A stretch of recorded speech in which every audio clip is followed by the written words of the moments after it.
विधुर विभाति वरमस्तके सुरधुनि कबाहो महा अशेष फलदायक श्रुतिनुतः कुमार प्रियो ददातु वांछितं फलमुदार चित्तस्य। अद्यतनीया प्रस्तुतिः या वर्तते खलु तत्र विषयत्वेन वर्तते किरातार्जुनीयम के आलोक में राष्ट्र के सतत विकासार्थ पारिस्थितिकी केंद्रित विविध लक्ष्य। अत्र शोधपत्रं वर्तते हिंदी भाषायां यतोहि विषयानुगुणम् एव वर्तते खलु। यतोहि यत् किमपि वक्तव्यम् अस्ति यदि श्रोतृसां हृदि न गच्छति तर्हि तस्य आवश्यकता उपादेयता न भवति इति। अस्तु, यहाँ पर हम जिस विषय वस्तु को लेकर के प्रस्तुत हैं उसमें किरातार्जुनीयम पद पहले देख रहे हैं। यह हमने विशेष रूप से यह स्वीकार किया है क्योंकि संस्कृत जगत के जो हैं वह तो सामान्य रूप से किरातार्जुनीयम नामक ग्रंथ से परिचित हैं, लेकिन अगर उससे इतर जाए तो थोड़ी सी समस्या होती है। संस्कृत जानने वाले जो हैं उनमें भी एक समस्या यह है कि वो किरातार्जुनीयम को अलग रूप में देखते हैं। अभी हम चर्चा करेंगे किरातार्जुनीयम ग्रंथ के संदर्भ में। तो यहाँ पर किरातार्जुनीयम को आप जिस तरह से समझ सकें और उससे संदर्भित जो अद्यतनीय एक विशेष अवधारणा हम लोग देखते हैं सतत विकास, जो इस सेमिनार का थीम दिया गया है उसी के अनुरूप ही रखा गया है, तो उसी से जोड़ करके हम देखने का यहाँ पर प्रयास कर रहे हैं। क्योंकि यह शोध पत्र की प्रस्तुति होती है, इसीलिए हमने प्रयास यह किया है कि वह संतुलित रहे और इसीलिए हमने यहाँ पर टेबल ऑफ कंटेंट्स जो है आप देख रहे हैं, विवेच्य विषय वस्तु जो है वो दिया गया है ताकि आप परिचित रहें जो कि हम कहाँ तक आपके साथ संवाद करने जा रहे हैं, किन किन विषय वस्तुओं पर करने जा रहे हैं। इससे लाभ यह होता है कि आप अपने आप को सीमित कर लेते हैं और उतने दायरे में विशेष रूप से सोचते हैं, क्योंकि जब भी कोई शोध करते हैं तो आपका दायरा निश्चित होता है तो बेहतर तरीके से आप शोध कर सकते हैं, अन्यथा समस्याएं होती है।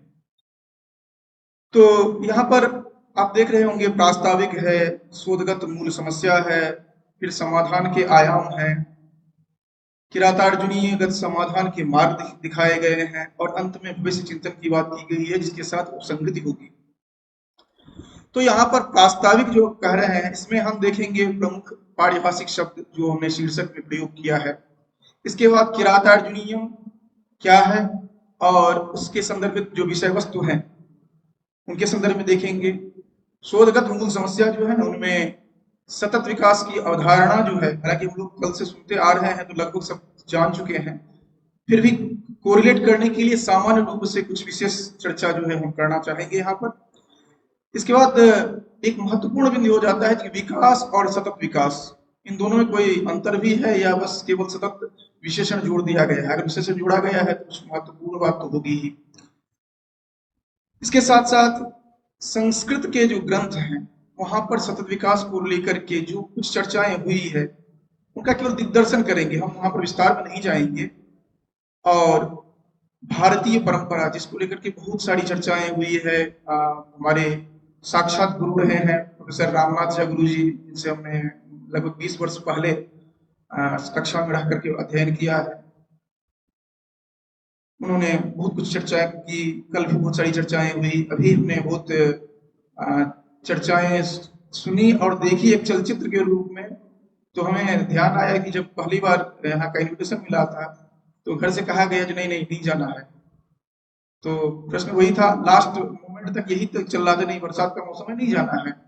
और अगर ये मूवी देख लिए होते घर वाले तो निश्चित रूप से हम नहीं आते यहाँ पर। तो खैर यहाँ पर जो यथा तथ्य है वो दिखाया गया था इससे पूर्व। तो उसके आगे हम भविष्य चिंतन जो है उसको भी लेकर के हम चर्चा करेंगे। तो यहाँ पर प्रमुख शब्द जो हैं को लेकर के हम यहाँ पर चर्चा कर रहे हैं और यहाँ पर जितने भी हम तस्वीर हम दे रहे हैं सामान्य रूप से हमने तो स्वयं लिया है तस्वीर। यहाँ पर सबसे पहले किरात अर्जुनीयम की बात करते हैं। तो बृहत्त्रयी में 3 ग्रंथ का महाकाव्य आते हैं, इसमें की किरात अर्जुनीयम महत्वपूर्ण है। 18 सर्गों का यह है, जो जिसका महत्वपूर्ण जो पक्ष है वह यह है कि डिप्लोमेसी अगर आपको जाननी हो, सीखनी हो, तो बिना किरात अर्जुनीयम के अधूरा है।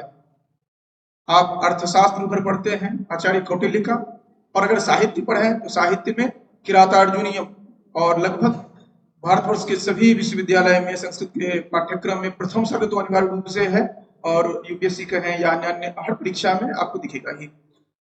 तो कम से कम प्रथम सर्ग तो अनिवार्य रूप से सभी पढ़ें, चाहे किसी भी डिसिप्लिन के हैं आप।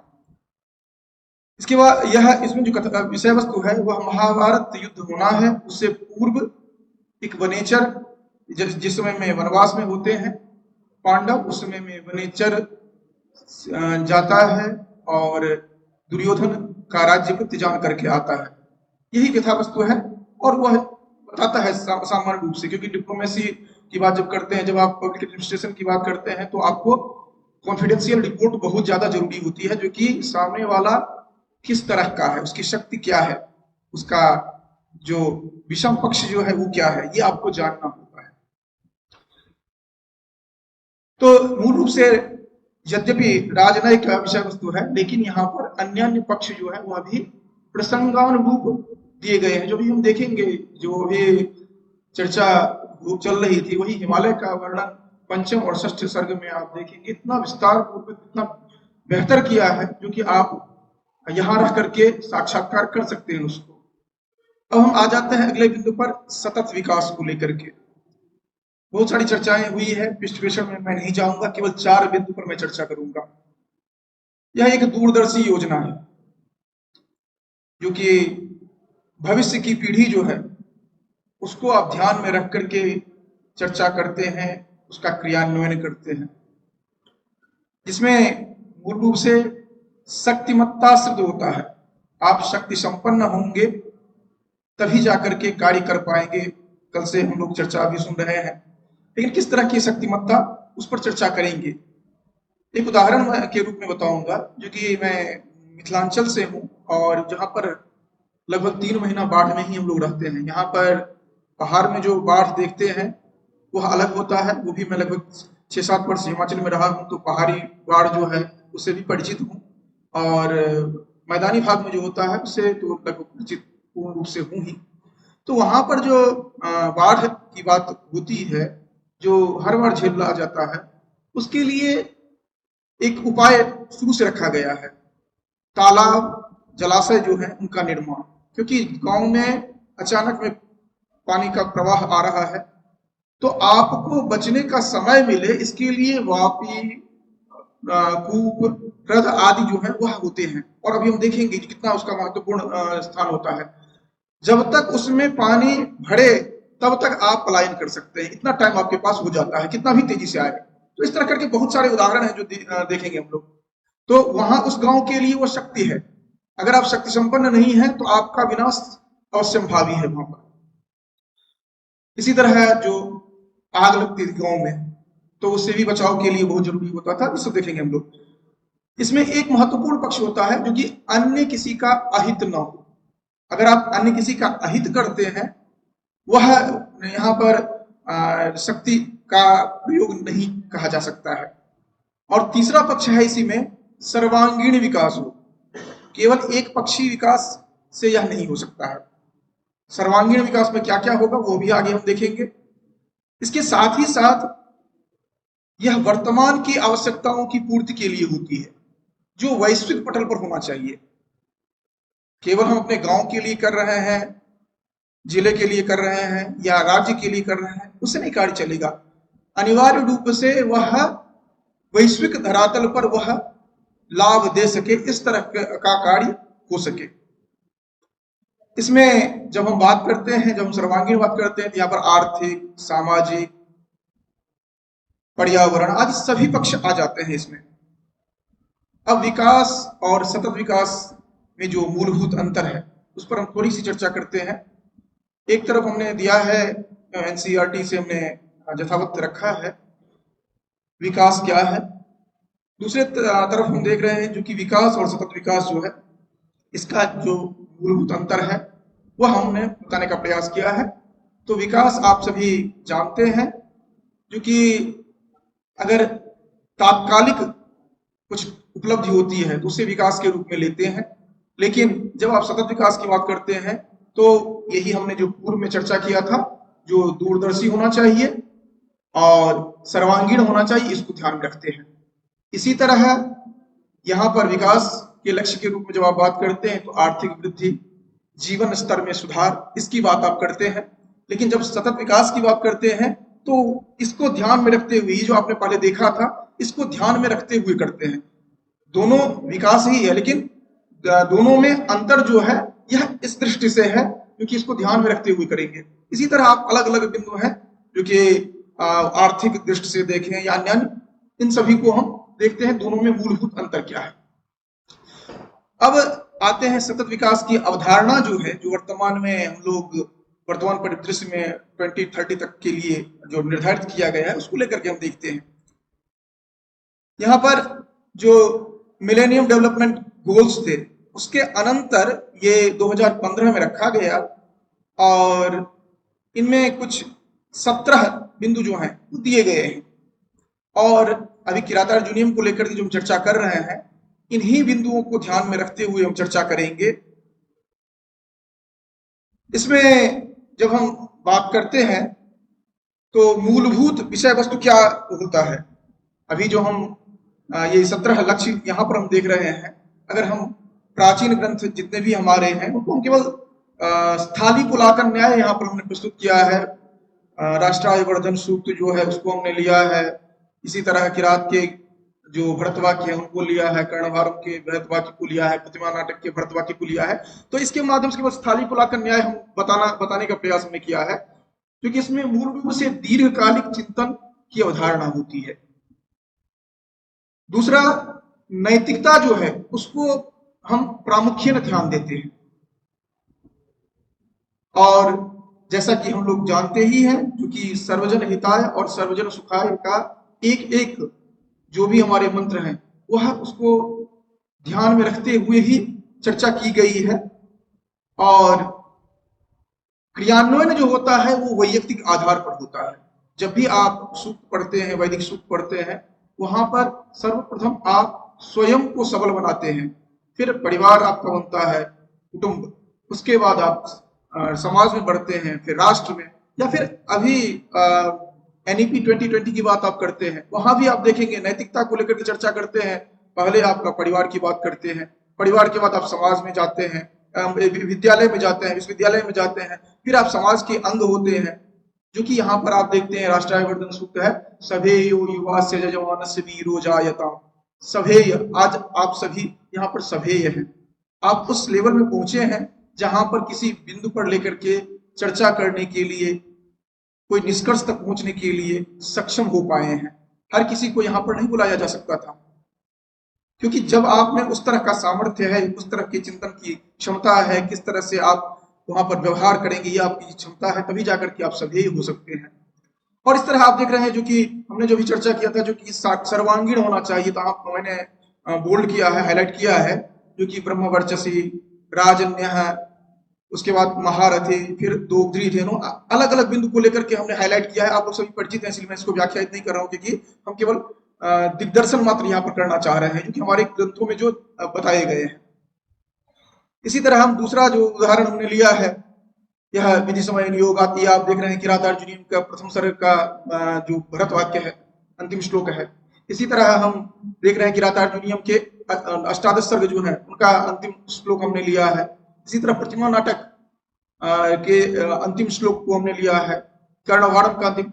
हर जगह आप देख रहे हैं जो कि अंततः वही कहा जा रहा है, जो कि हम सर्वांगीण विकास सार्वजनिक रूप से सर्वजन हिताय हम करें, और ये तभी संभव है जब आप उनको ध्यान में रख करके आप करेंगे। अब भारतीय परंपराओं को हम ले रहे हैं, क्योंकि बहुत सारी चर्चाएं हुई है, तो हम केवल दो पर हमने फोकस किया है, अपने विषय वस्तु को दो पर ही हमने केंद्रित किया है। पहला इसमें है जलाशय को, और दूसरा हमने लिया है हमारा अंत्येष्टि जो है, क्योंकि षोडश संस्कार में जब हमारा प्रस्थान होता है इस धराधाम से, तो उसके बाद भी हमारा एक संस्कार होता है। तो उसको भी हमने लिया है। तो प्रथमतः हम देख रहे हैं क्योंकि जलाशय को, जब जलाशय, ये आप मत्स्य पुराण में देख सकते हैं, अन्य और भी बहुत सारे जगह है, मत्स्य पुराण में विशेष रूप से चर्चा है इसके, जो कि कूप, वापी, हृद आदि की चर्चा होती है। कुआं आप गांव गांव में देखते हैं।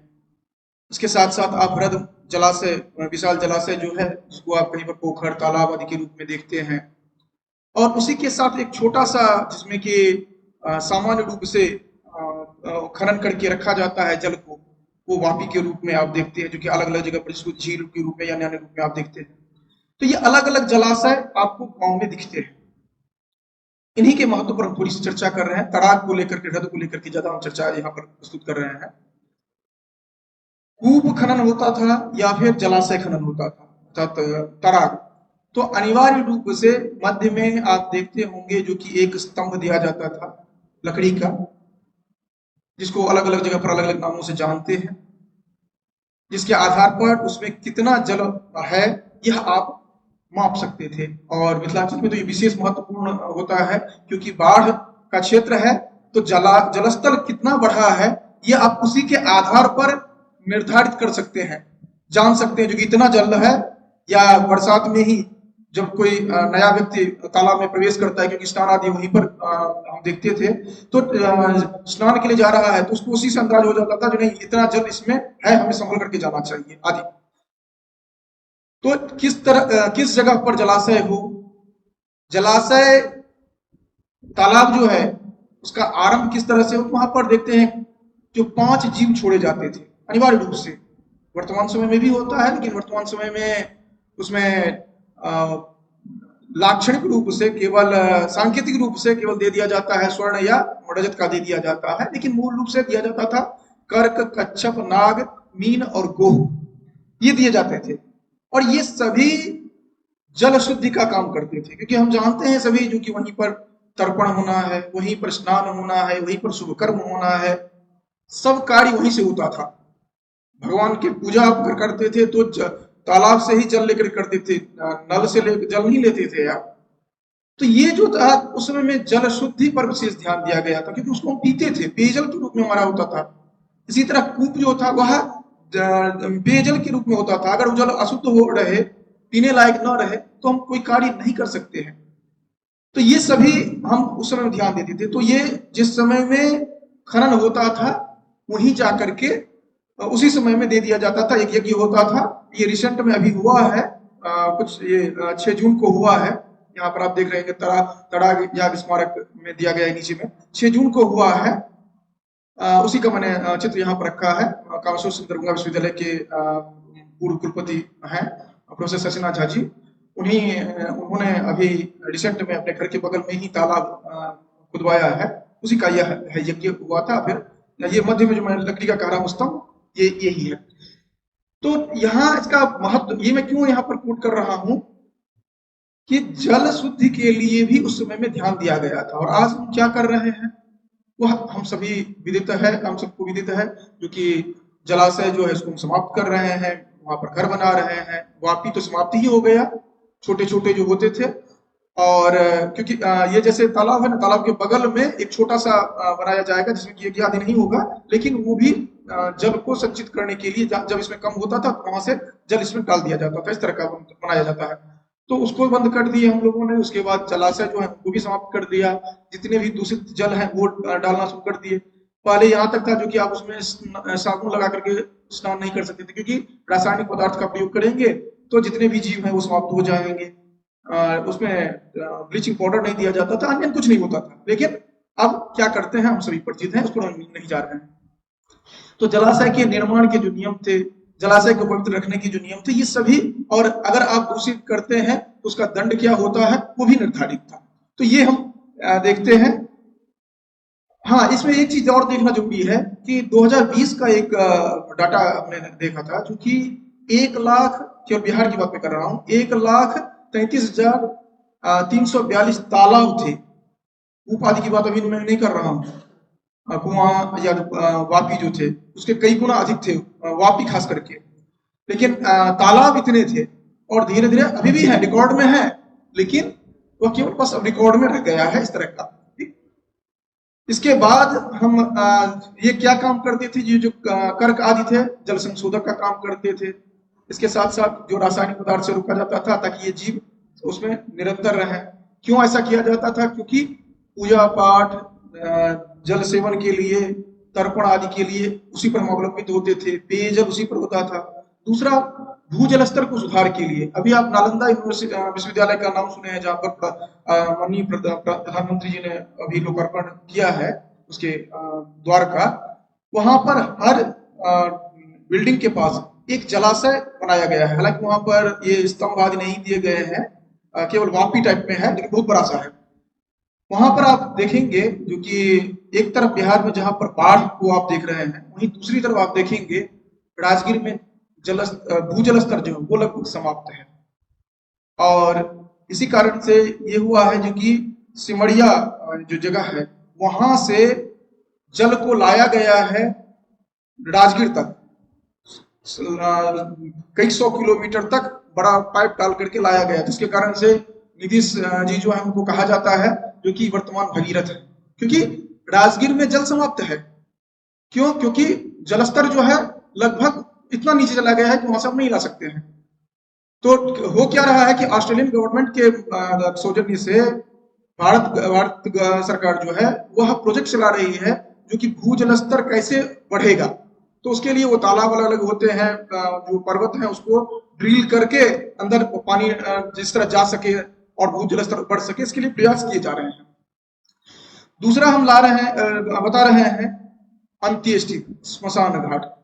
हालांकि पर्वतीय क्षेत्र में अलग कॉन्सेप्ट है, ये मैं अपने यहाँ का बता रहा हूँ कि हर एक इंडिविजुअल कुटुंब जो है, परिवार जो है, उनके लिए एक निर्धारित स्थल है जो कि उनका दाह संस्कार वहीं पर होगा। और दाह संस्कार जो होगा वो अनिवार्य रूप से आम्र के जो शाखाएं होते हैं उनको कट करके किया जाता है।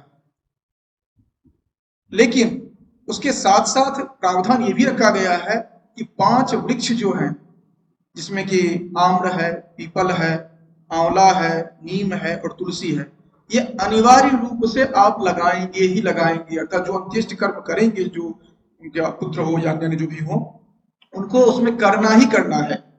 अब देखिए, आम्र फल के लिए होता है जो सार्वजनिक रूप से उस पर किसी का प्रतिबंध नहीं होता है। दूसरा, पीपल हम सभी जानते हैं प्राणवायु के लिए। आंवला स्वास्थ्य के संदर्भ में कहा जाता है धात्री फलम सदा पथ्यम अपथ्यम बदरी फलम। उसके बाद नीम शीतलता और कीटाणुनाशक होने के कारण आप उसको ज्यादा महत्व देते हैं। और मैं इसका जो साक्षात कर्ता जो मैं रहा हूँ, अभी बाबा साहब भीमराव अम्बेडकर परिसर आप जब जाएंगे तो वहां पर देखेंगे जो कि सड़क के किनारे एकदम घनी छाया है नीम का, अर्थात लगातार केवल नीम पूरा लगा दिया गया है। और इस कारण से वहां पर जो आप जाएंगे तो लगभग 7-8 डिग्री सेल्सियस आपको तापमान स्वयं सामान्य मिलेगा आपको। तो ये जो एक दिया गया, और तुलसी से हम सभी परिचित हैं ही, तो ये जो दिया गया है कॉन्सेप्ट जो है, जो अभी बात चल रही थी बहुत सारा जो कि यहाँ पर वृक्ष काटे जाते हैं जब विकास होता है, वो तो होंगे ही, उसको आप रोक नहीं सकते हैं और आपको करना ही पड़ेगा। नहीं करेंगे तो आप 18वीं शताब्दी में ही रहेंगे। आप सुविधा चाहते हैं, गांव तक पहुंचना चाहते हैं, तो आप सड़क बनाएंगे ही, सड़क बनाएंगे तो वृक्ष काटेंगे ही, वहां पर समस्या नहीं है। समस्या कहां पर है? तो जो काटा गया है उसको अगर नहीं लगाते हैं आप, अगर उसको आप लगाते हैं तभी जाकर के आप उसके लिए जो क्षतिपूरण का काम कर रहे हैं। मैंने बताया जो कि अंत्येष्टि है, एक वृक्ष की 4 शाखाओं को आपने काटा ये अंतिम संस्कार के लिए, लेकिन उसके साथ साथ आपने ये 5 वृक्ष लगाए।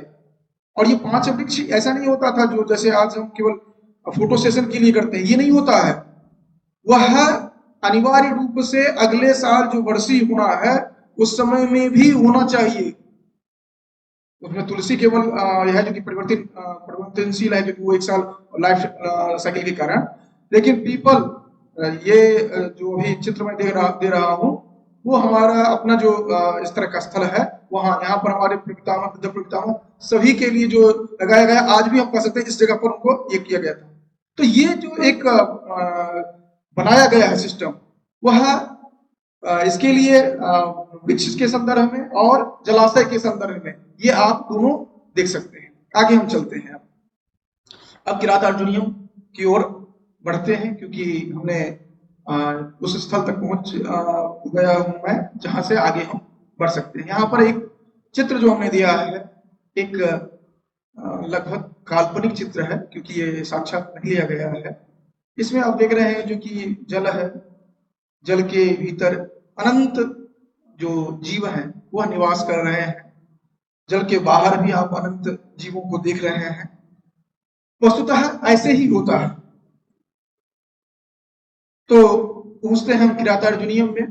किरातार्जुनीयम, जैसे मैंने पहले चर्चा किया है, एक ऐसा ग्रंथ है जहां पर राजनय की चर्चा की गई है, डिप्लोमेसी की चर्चा की गई है। जो आप फॉरेन पॉलिसी की बात करते हैं, अगर आप देखें तो बहुत हद तक आप अगर किरातार्जुनीयम पढ़े हुए हैं तो अपने पड़ोसी से कैसे व्यवहार होना चाहिए, आप स्वयं अपने समाज से में कैसे व्यवहार करें, या स्वयं में आप किस तरह से व्यवहार करें, ये सभी आप समझ सकते हैं। ये जो 17 हमने यहाँ पर लक्ष्य दिखाए थे, यहाँ पर जो 17 की चर्चा की गई थी, इन्हीं 17 को यहाँ पर अंतर्भाव करने का प्रयास किया गया है।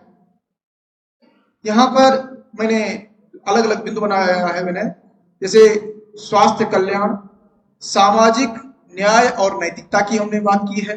इसके साथ साथ जो ज्ञान एवं शिक्षा की बात की है, पर्यावरण, प्रकृति की सुरक्षा एवं राजनयिक की।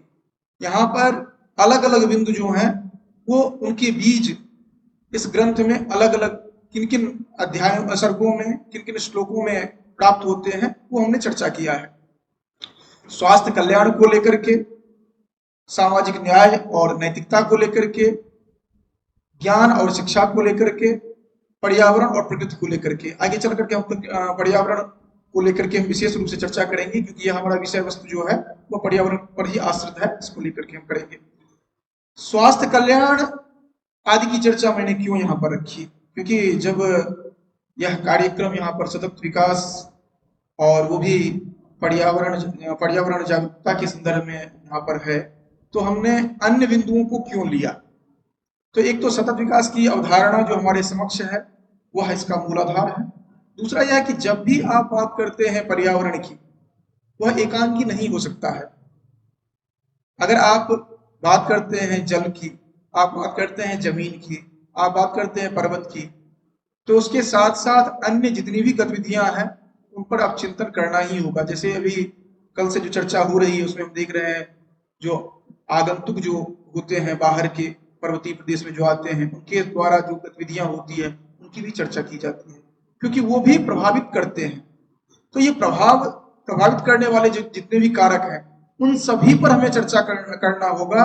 इस दृष्टि से ये स्वास्थ्य कल्याण आदि जो हमने अलग अलग बिंदु हैं उनको हमने यहाँ पर रखा है। यहाँ पर प्रथम हम देख रहे हैं जो कि स्वास्थ्य और कल्याण की बात कर रहे हैं, तो प्रथमतः देखते हैं कृत प्रणामस्य मही मही गुजे जितां सपत्नेन निवेदयिष्यतः न विव्यथे तस्य मनो नहि प्रियम प्रवक्तुमिच्छन्ति मृषाहितैषिणः। यहाँ पर वनेचर का संवाद जो यहाँ से प्रारंभ होता है उसमें उसकी नैतिकता और उसका सामर्थ्य, क्योंकि एक राजा के समक्ष एक सामान्य जो वनेचर है जो केवल सूचना देने के लिए है, एक गुप्तचर मात्र है, वह इतना सामर्थ्यशाली है, इतना आत्मविश्वासी है, क्योंकि राजा के समक्ष वह अपनी बात को निर्भीकता पूर्वक कहता है। यदि न कहे तो राजा समुचित कदम नहीं ले सकता है। आज अगर इंटेलिजेंस जो होते हैं, हर एक विश्वविद्यालय आदि में भी आप देखते होंगे, जो कि प्रशासन की इकाई होती है, और उस प्रशासन की इकाई के अंतर्गत सुरक्षा कर्मी हो या लोकल इंटेलिजेंस यूनिट हो, ये होते हैं। क्योंकि हम अगर कोई निर्णय लेते हैं, हम कोई कार्य करते हैं, तो अपने स्वयं नहीं ले सकते हैं, उसके लिए हमें देखना होता है जो कि विभाग में क्या हो रहा है, या कोई गतिविधि चल रही है तो गतिविधि किस तरह से चल रही है। वो जो लोकल इंटेलिजेंस यूनिट होती है वो हमें LIU जो है वो हमें बताते हैं। क्योंकि मैं किसी विश्वविद्यालय में प्रशासन का कार्य भी हमें देखना पड़ता है, तो इससे मैं साक्षात्कृत हुआ हूँ। जो कि हम स्वयं निर्णय नहीं ले सकते, उनके साथ जो इनपुट होते हैं उन इनपुट पर हम काम करते हैं। इस तरह ये तो केवल एक मैं विश्वविद्यालय की बात कर रहा हूँ। इस तरह जो मंत्रालय हैं या अन्य बड़ी बड़ी एजेंसियां हैं वह यहीं पर काम करते हैं, केवल डॉक्यूमेंट्स के आधार पर नहीं काम करते हैं। तो ये जो गुप्तचर है, गुप्तचर जो बताएंगे उसी के आधार पर निर्णय लिया जाएगा। और गुप्तचर अगर फेल्योर है तो अनिवार्य रूप से उसका जो प्लान बनेगा राजा का उसी तरह से फेल्योर होगा। इसीलिए आप अगर ग्रंथ पढ़ेंगे तो वहां पर देखेंगे जो कि प्रथम जो सर्ग है वहां पर द्रौपदी और युधिष्ठिर का संवाद होता है। आप सभी द्रौपदी युधिष्ठिर से परिचित होंगे, इसलिए मैं यहाँ पर उनका परिचय नहीं दे रहा हूँ, चाहे किसी भी क्षेत्र के हों आप उनसे परिचित होंगे कि महाभारत के कैरेक्टर्स हैं। उसके बाद पूर्वार्ध में वनेचर और युधिष्ठिर का संवाद होता है, और उत्तरार्ध में प्रथम सर्ग में द्रौपदी और युधिष्ठिर का संवाद होता है, और द्रौपदी जो सुनाना होता है ढंग से सुनाती है उनको, और धैर्य पूर्वक युधिष्ठिर सुनते हैं। आगे द्वितीय सर्ग में भी आप देखेंगे वही हाल होता है। वहां पर अन्य जो उनके भाई हैं उनके समक्ष चर्चा होती है। अर्थात उनको चूंकि निर्णय लेना था युधिष्ठिर को, इस कारण से युधिष्ठिर हर बात को सुन करके तब जाकर के निर्णय ले रहे हैं कि क्या हमें करना है। तो यहाँ पर जो नैतिकता और सामर्थ्य है ये महत्वपूर्ण बताया गया है, जो किसी भी समाज के, किसी भी परिवार के, किसी भी राष्ट्र के कल्याण के लिए। उसके बाद आते हैं सामाजिक न्याय और नैतिकता की बात करते हैं, तो एक बहुत महत्वपूर्ण श्लोक वहां पर आता है। कृता ऋषभ वर्ग जये न मानवी अगम्य रूपाम पदवी सुना विभज्य नक्तं देवमस्त तंद्रणा वितन्यते तेन नयन पौरुषम। कह रहे हैं दुर्योधन कैसे कार्य कर रहा है, तो कह रहे हैं वितन्यते तेन नयन पौरुषम, आपके द्वारा तो छल पूर्वक उसने जीत लिया है, लेकिन छल पूर्वक जो जीती गई पृथ्वी है उसको वह नीति मार्ग से जीतना चाह रहा है।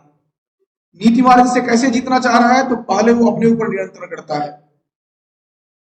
कृता अरिषड वर्ग जय न मानवी, जो अरिषड वर्ग है काम क्रोध लोभ मोह मद मत्सर जो अपने में है उस पर विजय प्राप्त किया है। क्योंकि उन पर अगर आप हावी हैं तो बहुत बेहतर तरीके से काम चलेगा, वो अगर आप पर हावी हो गए तो आपके वो शत्रु बन गए।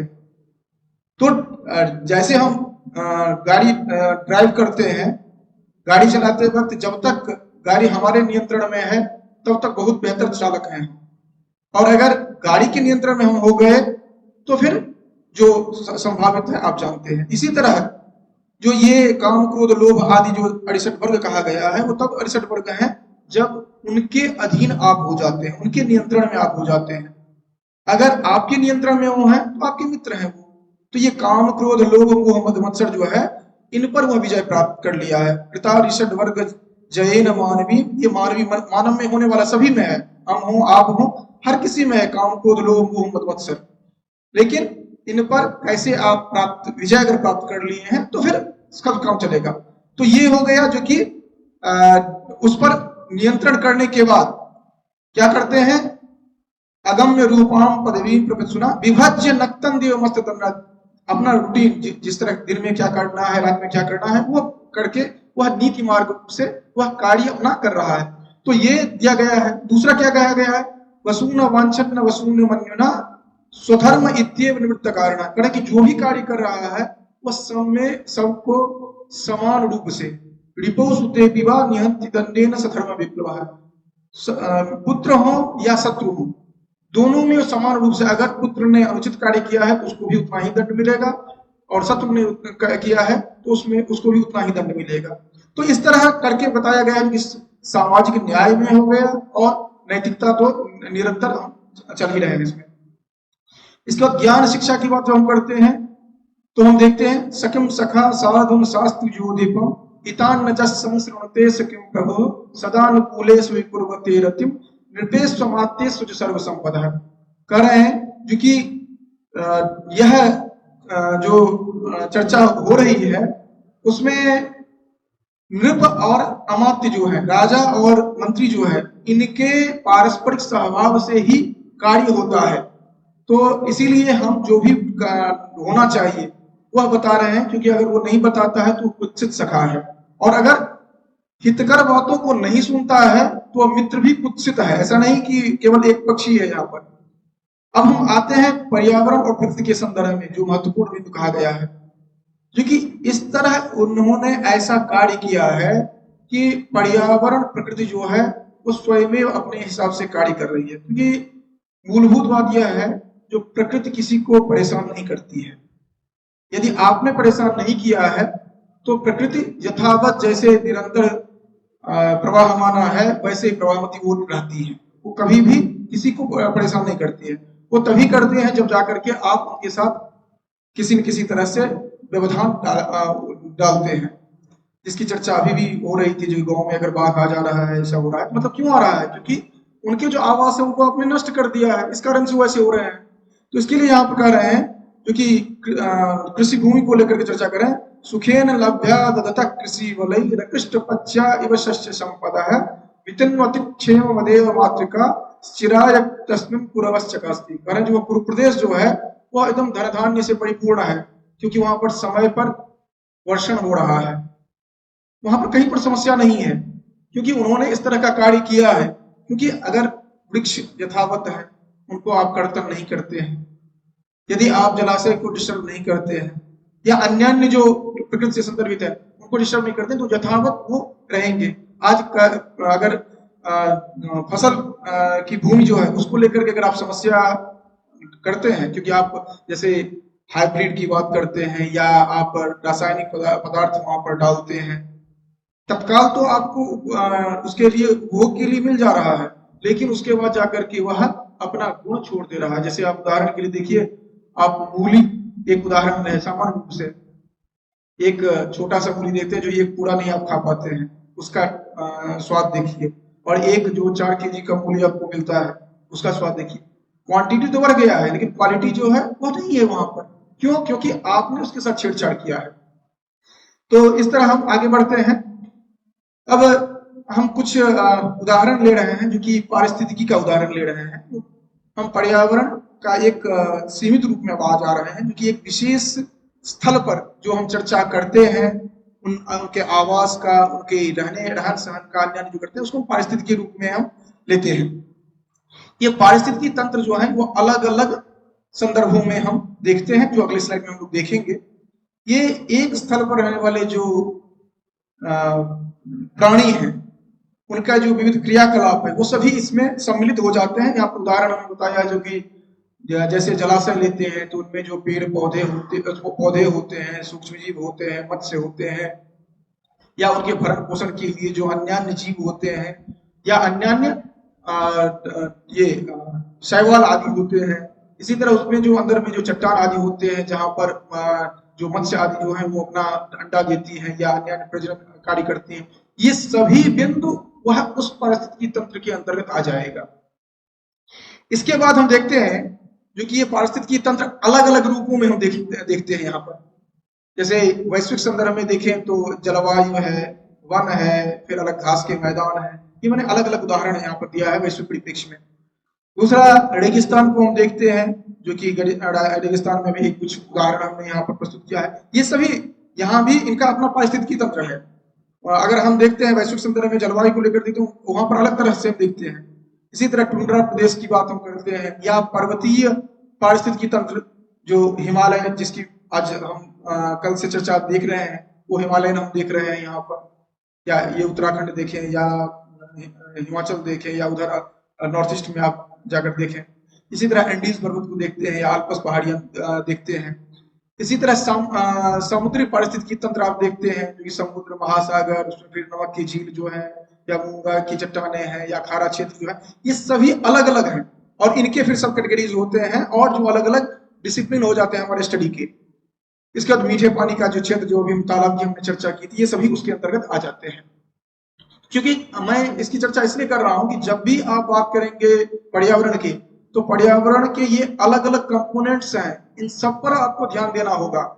आप अपने गांव को तो बहुत बेहतर तरीके से सजा करके रखा है, हवादार है एकदम, बिल्कुल वातावरण अच्छा है, लेकिन वहीं आप जब कहीं टूरिज्म के संदर्भ में कहीं आप टूर पर जाते हैं और वहां पर अगर ध्यान नहीं देते हैं तो वो भी कहीं न कहीं प्रभावित करता ही है, आपके व्यक्तित्व को प्रभावित करे या उस स्थल को प्रभावित करता ही है।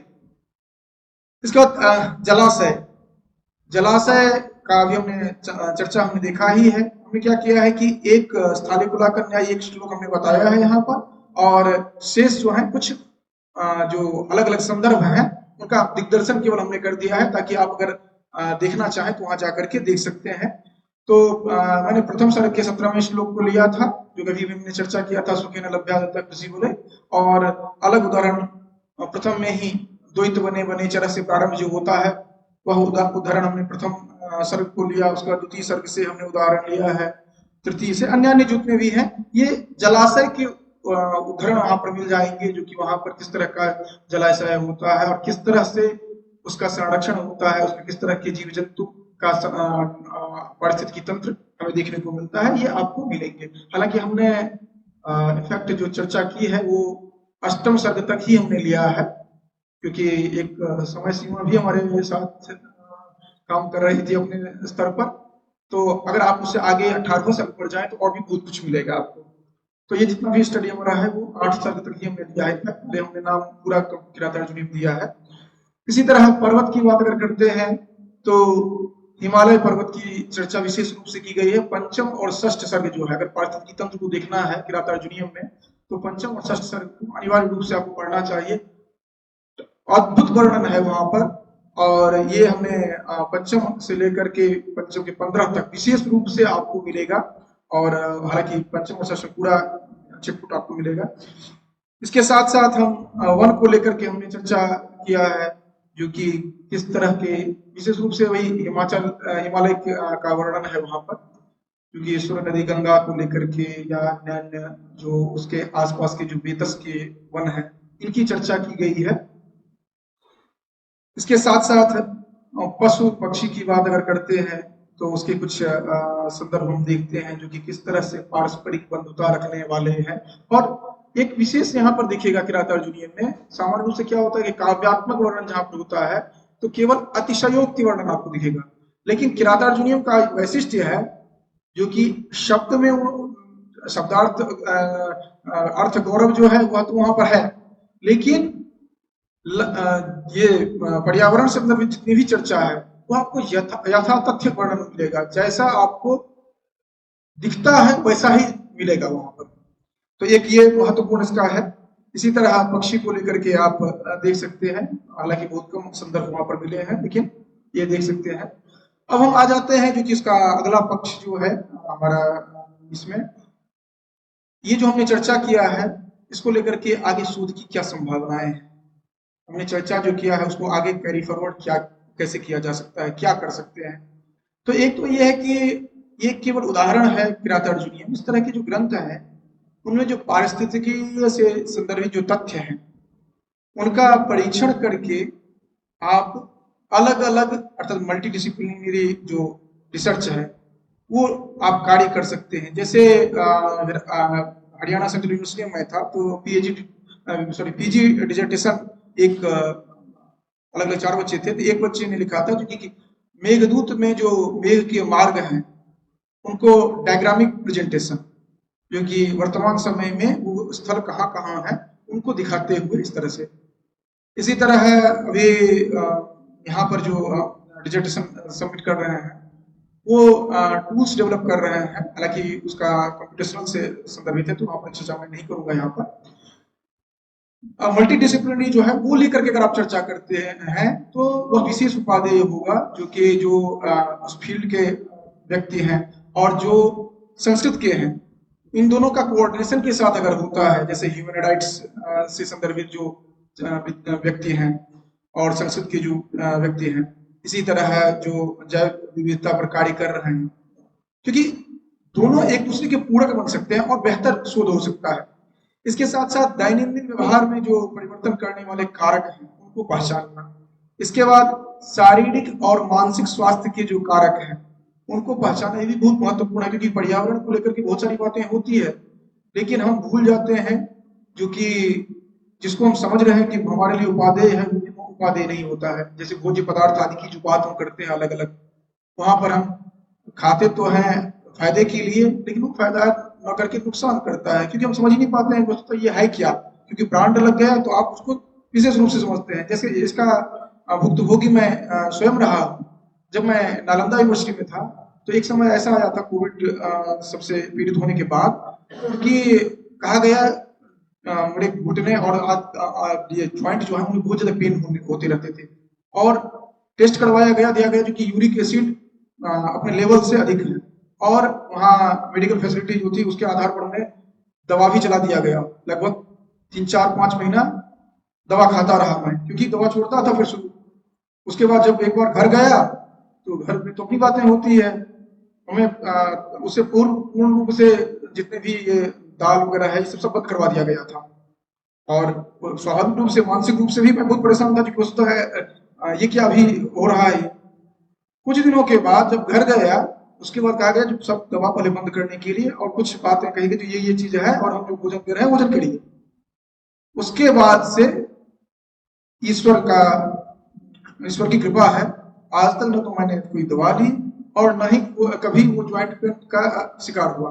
और उसमें एक जो उपाय बताया गया था उसमें मतलब मखाना केवल प्रत्येक दिन 5 से 10 खाना है, और जो सामान्य भोजन था बस वो सामान्य भोजन, कोई विशेष अलग से कुछ नहीं दिया गया। लगभग 1 महीना करीब वही मखाने का ये था, वसूल लीजिए।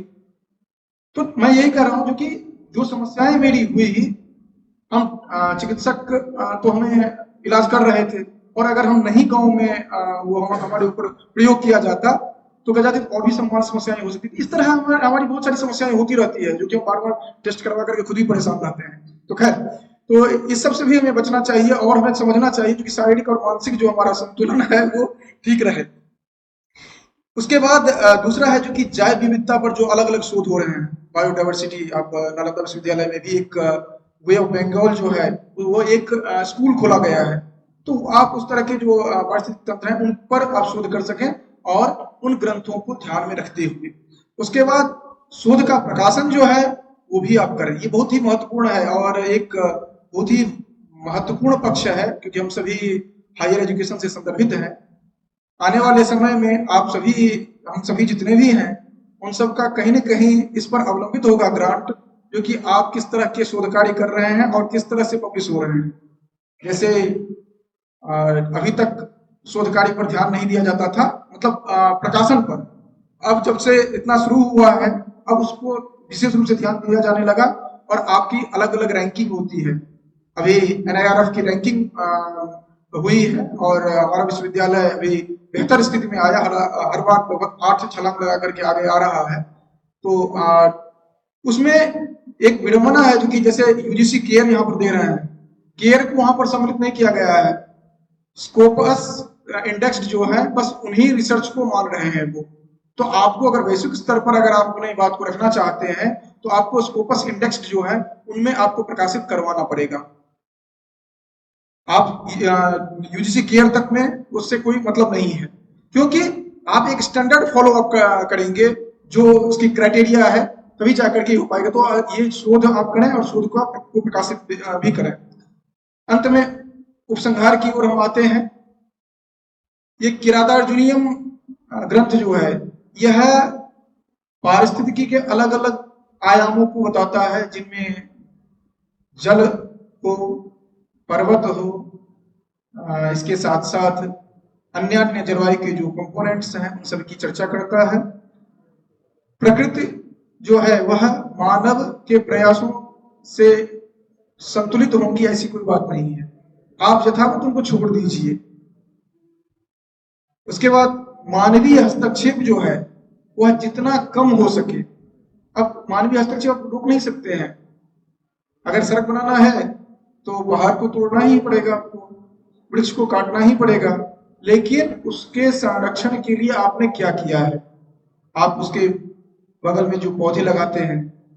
अभी एक उदाहरण आप देखेंगे जो कि मैं राजगीर में रहा हूँ नालंदा विश्वविद्यालय में, तो वहां पर एक ऑर्डिनेंस फैक्ट्री बनाई गई। बहुत पहले बनाया गया था। वहीं के एक मिनिस्टर हुआ करते थे, उनके उसमें किया गया था, मैं नाम अभी भूल रहा हूँ। वहां पर बहुत सारे वृक्ष को काटा गया और उसके बाद तुरंत क्या किया गया, जो कि सड़क के किनारे वृक्ष को लगाया गया, और लगाया ही गया। इतना ही नहीं, वह वृक्ष अपने स्वरूप में आए यहाँ तक प्रयास किया गया। और आज अगर आप जाएंगे तो देखेंगे लगभग कई किलोमीटर तक दोनों साइड आपको वैसे ही हरियाली दिखेगी आपको। तो इस तरह का कार्य होना चाहिए। इसके साथ साथ हमारे जो पारंपरिक जलाशय हैं, चारागाह हैं, पर्वत हैं, ये हमारे दीर्घकालिक समृद्धि के द्योतक हैं। इनको जितना तक हो सके उनको बचाने का प्रयास करें। आप व्यक्तिगत स्तर पर करें, आपके यहाँ जितने भी इस तरह के हैं उनको कम से कम सुरक्षित आप स्वयं रख सकते हैं। इतना ही नहीं, ये हमारे सामाजिक संस्कृति जो है उसके द्योतक हैं। आप यहाँ पर संस्कृतियां अलग देखते हैं, आप दक्षिण चले जाइए वहां पर संस्कृतियां अलग देखते हैं, पूर्व चले जाइए संस्कृति अलग देखते हैं, पूर्वोत्तर चले जाइए संस्कृति अलग देखते हैं, पश्चिम में संस्कृति अलग देखते हैं। लेकिन ये सभी संस्कृतियां एक सामाजिक संस्कृति की बात करती है। जो हमारा भारतीय संविधान जो है वह भाषा की चर्चा जो होती है वहां पर करता है, क्योंकि सामाजिक संस्कृति को बढ़ावा देने के लिए वो संस्कृत के संदर्भ में ही वहां पर चर्चा है, क्योंकि संस्कृत के शब्दों को उसमें अनुसूत करना चाहिए जब भी आप अनुवाद करते हैं। तो वहां पर सामाजिक संस्कृति की जो बात की गई है वो तभी संभव हुआ क्योंकि ये नदी जो है उनके किनारे जो हमारी संस्कृतियां रही हैं, या अन्य जो तालाब आदि है। क्योंकि अभी इससे पूर्व के वक्ता जो थे वो चर्चा कर रहे थे कि किस तरह कहाँ पर गांव बसाना चाहिए पहले देखा जाता था, ताकि वहां पर जलाशय कितने दूर में है आदि। तो ये सभी संस्कृति उसी आधार पर हमारे संवाहक बन सकते हैं। और ये जितने भी कार्य हो वो सर्वे हो तो सुखिनः, इनका वहां पर तादाद होना चाहिए, तभी जाकर के कुछ और कार्य हो सकता है। अंत में यहाँ पर जो मूलभूत जो प्रकृति है जिसने अवसर दिया कि हम यहाँ तक पहुंच सके, जैसे मैंने प्रारंभ में ही कहा था, जो कि बहुत पहले कार्यक्रम यह आयोजन किया गया था। और यहाँ जो कार्यक्रम विशेष रूप से हमारे अग्रज तुल्य हैं स्नेही महोदय, इनका जो कार्यक्रम होता है वहां पर आने का मन करता है स्वाभाविक रूप से, क्योंकि इतना संतुलित, इतना समायोजित, सुसंगठित मैं बहुत कम आयोजन देखता हूँ। क्योंकि मैं बहुत जगह सेमिनार में जाता हूँ, बहुत सारी बातें होती है, लेकिन इनका अद्वितीय रहता है। कभी कभार ये भी रहता है कि इतना सारा मैसेज भेजते हैं तो ये भी लगता है कि कौन सा मैसेज आ गया, कौन सा इनका इंस्ट्रक्शन आएगा, ये लगता है। लेकिन वो जरूरी है। आज आप सभी यहाँ पर बैठ करके इतनी देर तक सुन रहे हैं, उसका कहीं न कहीं श्रेय इन्हीं को जाता है। नहीं तो सामान्य रूप से ये स्थिति होता है, मुख्य वक्ता बोलने के लिए आते हैं तो या तो जो बुलाए हैं वही रहते हैं कि मजबूरी है, या फिर वो टेंट को ठीक करने वाले जो है वही बचे रहते हैं। सामान्य स्थिति हकीकत है। तो इसके लिए तो सबसे पहले हम प्रकृति को कहें कि शुरुआत में ही मैंने कहा था, क्योंकि जब ये ऐसी बात हुई तो घर पे कहा गया नहीं जाएंगे, क्योंकि बरसात में पहाड़ी क्षेत्र में जाना ठीक नहीं है। और अंत तक डिसीजन नहीं हो पा रहा था करूंगा क्या मैं, लेकिन खैर जो भी है तो प्रकृति ने साथ दिया और अब घर वाले भी संतुष्ट होंगे, जो कि नहीं बरसात नहीं हो रही है। तो एक प्रकृति को सबसे पहले हम धन्यवाद देते हैं। इसके साथ साथ जो इस समग्र कार्यक्रम के जो सूत्रधार हैं और हमारे चिरकालीन अभिभावक रहे हैं आचार्य बड़खेड़ी महोदय, उनके प्रति हम हमेशा नत हैं, क्योंकि वो इस तरह जब से वो आए हैं इस तरह के कार्यक्रम और एक गति आ गई है। क्योंकि मैं 2011 से इस संस्था का मैं अंग रहा हूँ पूरी में, जब मैंने ज्वाइन किया था तब से लेकर के आज तक जो चल रहा था, और जब से महोदय आए हैं एक क्रांति आ गई है। तो एक इस दृष्टि से भी व्यक्तिगत जो मैं यहाँ पर आया हूँ वो अलग बात है, लेकिन इस तरह के जो कार्यक्रम हो रहे हैं और अवसर कल्पित किया जा रहा है, इतना इंफ्रास्ट्रक्चर वगैरह हम देख रहे हैं, इसके लिए मैं उनके प्रति नत हूँ। परिसर निदेशक ये भी हमारे बहुत परिचित हैं, जब हम लोग हिमाचल में हुआ करते थे उस समय से हम लोग परिचित हैं। तो ये यहाँ के ग्राम देवता में आया तो सबसे पहले उनके पास गया, तो संवाद में वही मैंने कहा जो कि ग्राम देवता को पहले प्रणाम करना आवश्यक हो जाता है। इसके साथ साथ कार्यक्रम संयोजक, इनसे तो बहुत पुराना नाता है। जिस समय मैं जेएनयू में था उस समय से इनसे रहा है। उसके बाद आप हमारे गांव से भी संदर्भित रहे हैं। इसके बाद जो आचार्यगण हैं यहाँ पर, जो आचार्य इन्होंने सहभागिता ली, यहाँ पर जो शोधक छात्र यहाँ पर इतने महत्वपूर्ण शोध पत्रों को प्रस्तुत किया और अभी करेंगे, उन सभी के प्रति आभार है। और साथ साथ जो तकनीकी है जिसके माध्यम से भी आप सुन रहे हैं, कल रिकॉर्डेड और भी कुछ सुनेंगे, उन सभी को मैं धन्यवाद ज्ञापित करता हूं। और अगर अनुमति होगी तो आप प्रश्नोत्तर के लिए भी समय कल्पित हो सकता है, अन्यथा आप प्रतिस्पंद के रूप में आप फीडबैक जरूर भेजें, क्या क्या कमियां रही है ये जरूर भेजें, क्योंकि हम निरंतर, क्योंकि जितना भी हमारा लेक्चर आप देखेंगे सभी आपको यूट्यूब पर अवेलेबल मिलेगा। हमारा जो यूट्यूब चैनल है, जितना भी हमने इन्वाइटेड लेक्चर दिया है ये भी आपको उपलब्ध मिलेगा। तो जो भी कमियां हैं वो आप जरूर हमें बताएं, ताकि हम आगे जब कभी भी आपके समस्या आए तो मैं उन सुधार के साथ मैं आऊंगा। इसी के साथ आप सभी को धन्यवाद, प्रणाम।